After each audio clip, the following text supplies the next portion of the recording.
Abu Nawas menangkap pencuri. Saudagar kaya kehilangan 100 keping emas. Saudagar kaya tak menyangka, rumahnya yang dijaga dengan ketat bisa dimasuki oleh pencuri. Saudagar kaya merasa geram. Ia ingin tahu siapa yang berani mencuri kepingan emas miliknya. Saudagar kaya lalu memasang sebuah pengumuman. Dia akan memberikan separuh emasnya yang telah dicuri kepada si pencuri jika pencuri mau mengembalikan kepingan emas. Namun, hal itu sama sekali tak membuat si pencuri mengembalikan emas tersebut kepada saudagar kaya. Saudagar kaya kembali memasang pengumuman. Ia akan menyerahkan seluruh emasnya yang telah dicuri kepada pencuri, asalkan pencuri mengakui perbuatannya. Tetapi tak ada seorang pun yang datang kepadanya. Pencuri merasa sangat senang, karena jati dirinya tak diketahui oleh saudagar kaya. Akhirnya saudagar kaya membuat sebuah sayembara. Ia akan memberikan semua emas itu kepada siapa saja yang bisa menemukan pencurinya. Sayembara itu diketahui oleh para penduduk. Ternyata banyak sekali yang ingin mengikutinya. Hampir semua penduduk mengikuti sayembara itu, termasuk si pencuri emas. Pencuri emas melakukan itu agar tak ada yang curiga dengannya. Beberapa hari kemudian, tak ada satupun orang yang berhasil menangkap pencurinya. Saudagar kaya itu teringat dengan Abu Nawas. Ia berpikir hanya Abu Nawas yang bisa menyelesaikan masalahnya.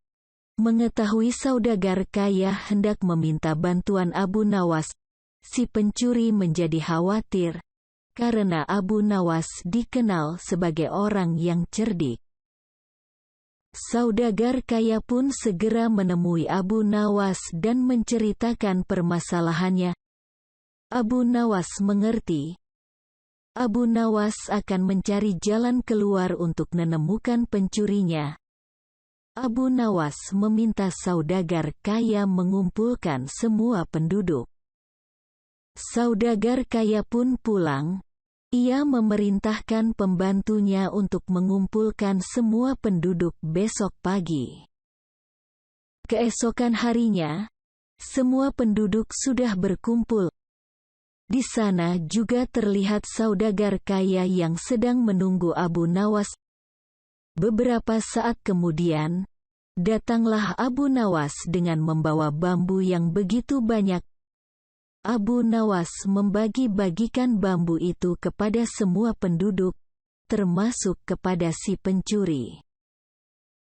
Lalu Abu Nawas berkata bahwa semua bambu yang ia bagikan kepada penduduk sudah diberi mantra.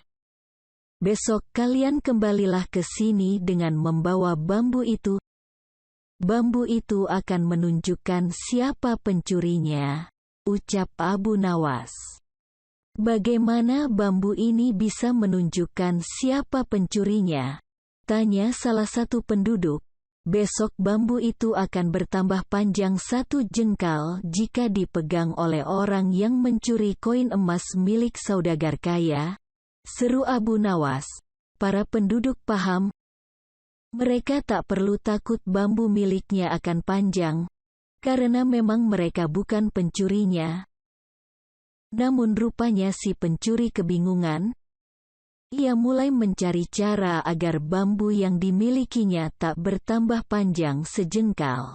Malam itu, si pencuri memotong bambunya sepanjang 1 jengkal.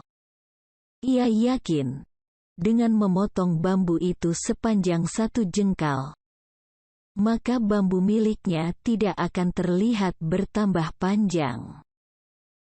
Pagi harinya, si pencuri berkumpul dengan penduduk. Mereka menyerahkan bambu itu kepada Abu Nawas satu persatu. Abu Nawas mulai mengukur panjang bambu itu, dan ternyata bambu milik pencuri berbeda sendiri. Sebab bambu tersebut lebih pendek 1 jengkal karena sudah dipotong. Akhirnya Abu Nawas menemukan pencurinya. Sebenarnya bambu yang diberikan Abu Nawas adalah bambu biasa, jadi tidak akan bertambah panjang seperti katanya. Jadi Abu Nawas tahu, pencuri itu pasti akan memotong bambunya. Abu Nawas pun mendapatkan 100 keping emas itu. Sebagian besar ia bagi-bagikan kepada rakyat miskin.